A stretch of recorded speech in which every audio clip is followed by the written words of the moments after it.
Good morning. Welcome to the Wednesday Wisdom. Today is April 3rd. It begins Saturday, my 7-week course. I'm super excited. I'm tweaking it a bit. It was the 6-week course. I've extended it a week, and it was a nudge from Spirit. I thought, well, I'm going to extend it a week, but I have no idea exactly what it's going to look like yet. So that's what I know, and I know it'll unfold as it goes because I can trust that today. My website is Hello Extraordinary Life. If you go there, check it out. There's all the recordings on there under Insider Calls. There's a Work With Me that lists the course, also what it looks like one-on-one to coach with me. On the landing page is a free guide, 3 steps to reprogramming your negative self-talk. You can sign up there and get emails and be reminded of what the call is about, or told what the call is about, and reminded every week of the time and call-in number and anything that's coming up, any events or anything that or just cute little tips. I sent out a spiral this time on the journey is not linear that we do in this world. So that's just a perfect segue into what I wanted to talk about today, because our journey inside as we're growing and expanding in our world and ourselves and learning often who we are and what makes us tick, it's not linear. It's not just a straight line and, oh, I'm going to go from, we talk about sometimes the dash in between the birth and the end date of your life and how did you live the dash, but it's not that straight line. It's just not straight. It's not linear. It's not from, for some people, I think it might be from A to B, but it's more of a spiral as we're going up the spiral and we're learning more and more about ourselves and gathering tools. We collect tools along the way and we're going up. Sometimes we go into the suck hole. That happens. And then we take those tools that we've gathered along the way and we pull ourselves back up and we go back up the spiral. When we're going up, it gets wider and bigger because we're collecting. You can see like a funnel, like the spiral gets bigger as you're going up. And we've collected more tools. We have more things to gather and to, what's the word I want? Utilize when something comes up. And each time it seems like maybe we're revisiting the same situation or the same circumstance, or I'm having the same reaction to somebody, or somebody's pushed the same button and it feels like, how did I get here again? Why am I doing this again? I thought I was done with this. And that's one cue for me. I know if I'm saying I thought I was done with this, I'm not done with this. If I have to talk about, it's because I want to. It's my ego's kicked in and I want to be done because I don't want to feel whatever that wound is or whatever that pain that's getting triggered is. So just take note of that. If you're certain things you're going to say about your past, and it's the cue that we're not done. There's another layer to go through or another piece to transform and heal. And that helps me sometimes. It helps me to remember that it's by layers. And if I were to, in the beginning when I actually consciously started on this journey in my early 20s, so that's been 30 years now, yikes, that I wanted it all yesterday. And I wanted it all right now, and I wanted to be over there where somebody that was shining so brightly was, and they had it all together, and they had what I wanted, and I wanted to be all the way over there on that side. I didn't want to go through whatever I had to go through to get there. And I would grasp for that and try to get that, or try to hold on to it when I would have a feeling of it. When I have that really great feeling, I'd try to hold on to that feeling. And, it's like water. It just goes through your hands. And I can see today that there's no way I could have been over there because I wasn't ready to be over there. I couldn't have handled being over there yet because I hadn't gone through whatever I needed to go through to heal what needed healing. Now, I couldn't see that then, and people might have said that to me then. People might have said that to you. And it's like, but I want that. I used to fast. I may do it again this year, but I would fast for 4 days, and about day 2 and really into day 3, of being alone, solitude, fasting, praying, I'd have this really clear connection to the universe and spirit and the earth. It was just super clear because there's nothing to distract me from the outside world except what's right there in nature. And I'd want to hold that. I'd come out of that and I'd be like, how do I hold that? How do I keep that connection? How do I keep that clarity? How do I keep it? There is no way to keep it. We become it. We become that clear channel for the connection to people, to our life, to ourself. And it took me a little while to understand that there is no keeping. It's about embracing, walking through it, being willing to experience it. I don't have to like it. I don't always like it. There's often, it's less times today, but there were most times I just didn't like it. I didn't want to go through it. I didn't want to feel the pain. I didn't want to feel the hurt. I didn't want to feel whatever I thought I was going to feel. And it was never as bad as I thought it was going to be. And I say it in an I person, and I'm speaking to we, like it's a we thing. We're all connected. So when we go through something, it's never as bad as we think it's going to be, because I make up a whole lot of shit in my head. I manufacture a big fat story about how painful I think it's going to be to look or to feel. What's painful about it is my memory of it and all the story I have manufactured around it. When we learn how to just simply witness or observe ourselves or just look at it, like just shine a light in it, the more we gain some knowledge and the more we can allow that feeling and the energy of the feeling that gets stuck in our body and in our memory, and we keep it alive in our memory, when we can look at it, we allow it to clear. Like, have you ever just had a moment like you just went, oh, aha, there's this aha moment, like, oh, that's what it is. And then it's gone. Like whatever you had manufactured about it is gone. Just done. And you're like, I made this huge deal out of something that wasn't really a huge deal. Some things are. I can't tell you that it's all not a big deal, because sometimes it is. And sometimes that's because our fear is bigger than the actual situation or the actual trusting in ourselves and in our higher self or our intuition or spirit, whatever you call that it's going to be okay and we're going to be taken care of.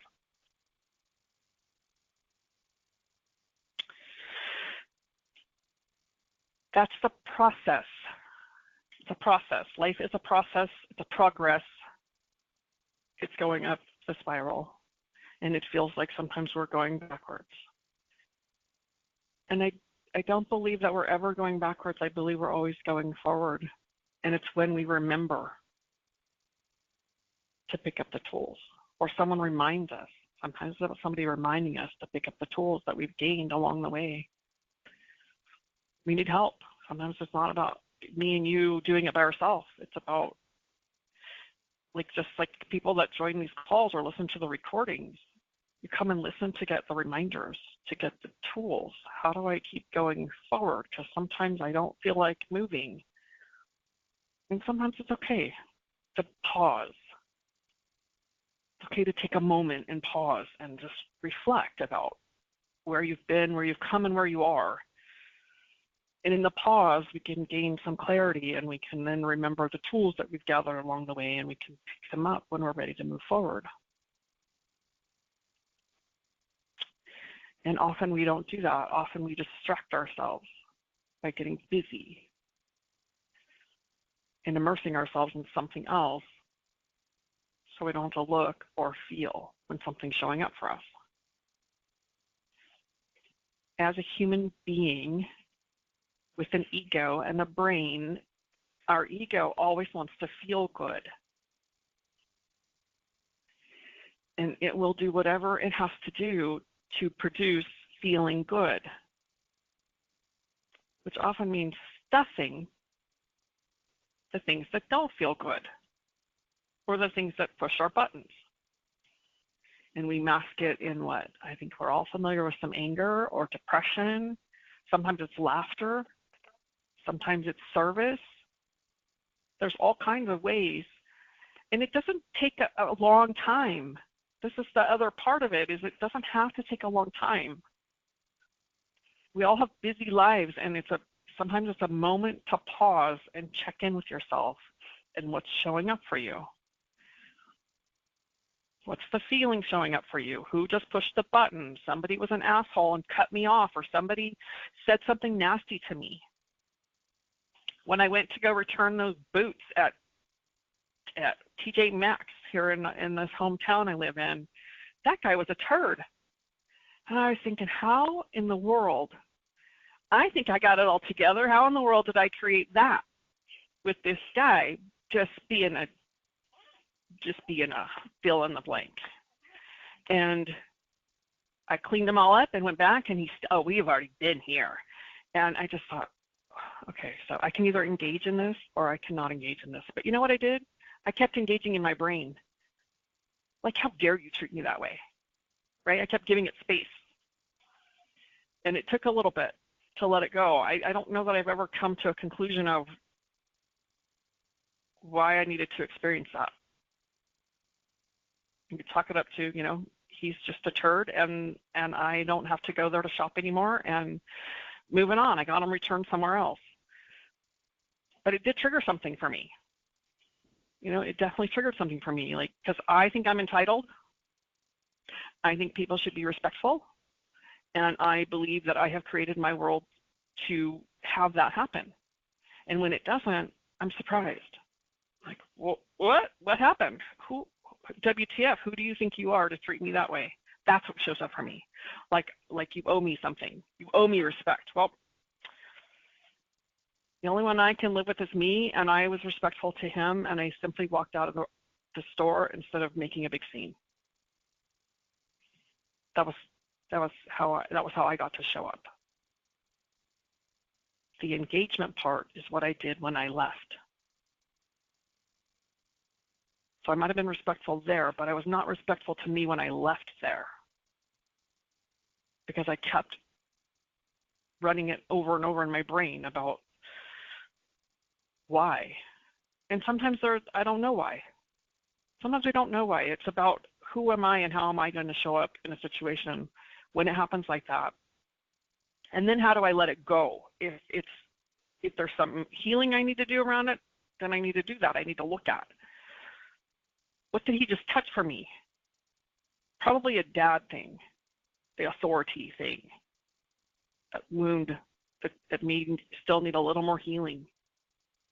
Because my dad was like that, very authoritative, and his way or no way.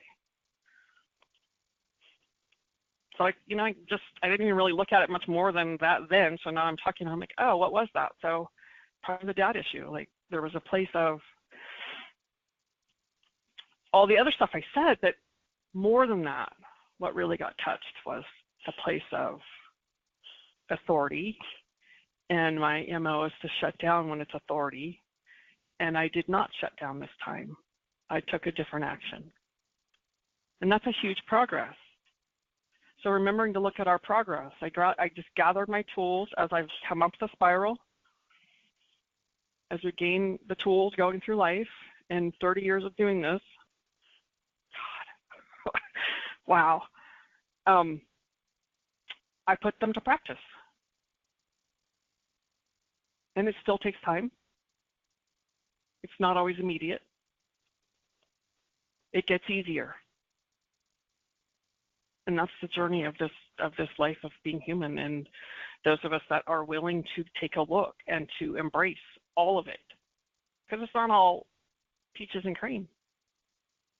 It's also not all thorns and minutia, right?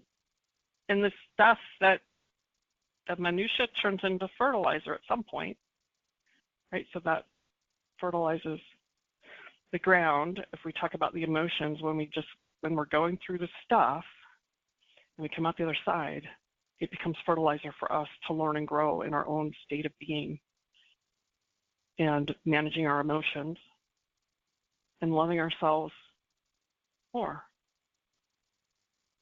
becoming more loving to ourselves. And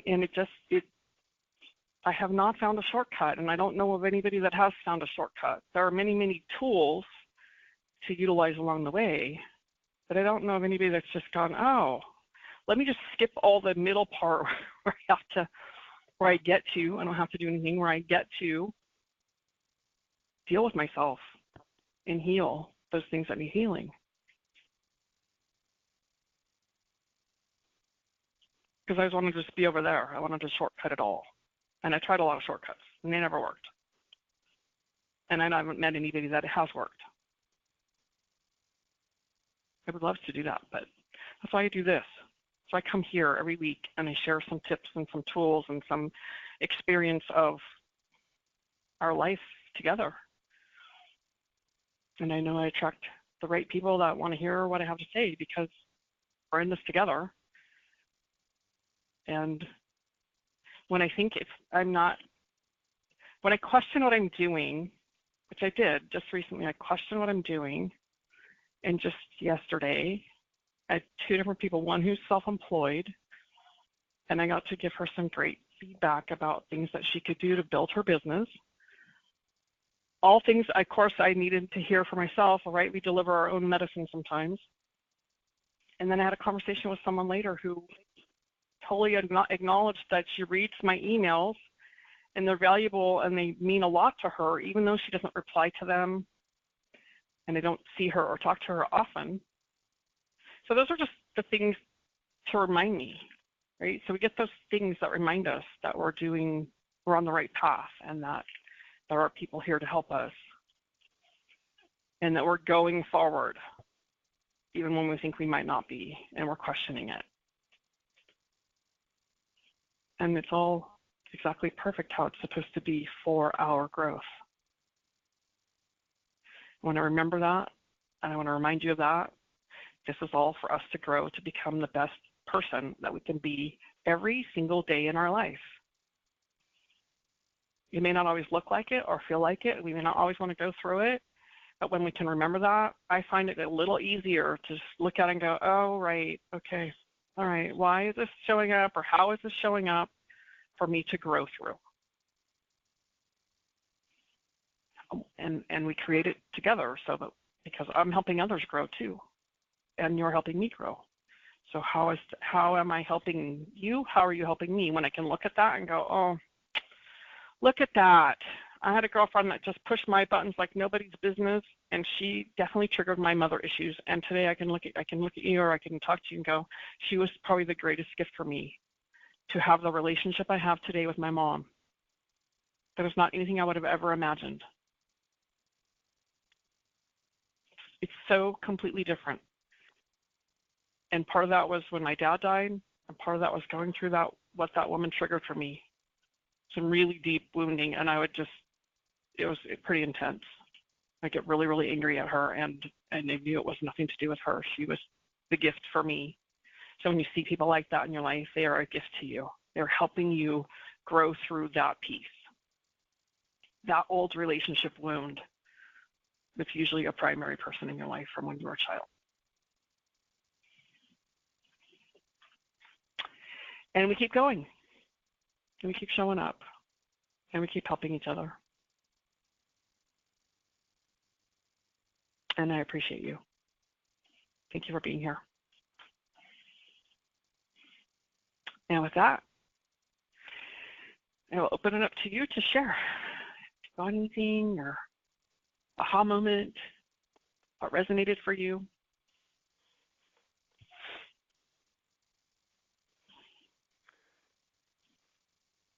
Sometimes when I encounter rude people, I try not to react. I try to be kind to them, because it may not have a thing to do with me. It might have happened to them just before they came to work. Absolutely true. Yes. It's not, thank you. The world doesn't revolve around me, is what I have to tell myself periodically. Dang it. Thanks for that reminder. It's not all about me. Yeah. Lordy. Yeah, you're right. You're right. Thank you for that reminder. Yeah, maybe he was just, so maybe he was just having a bad day. Yeah, Twice. yeah. It's amazing. You say, "Gosh, you sound like you're having a bad day," or or "Have a great day. I hope you feel better the rest of the day," or something. It's sort of it takes them back when you don't respond with anger. It makes them look at themselves. It really does. Yes, it does. Yes, it does. Thank you for that reminder.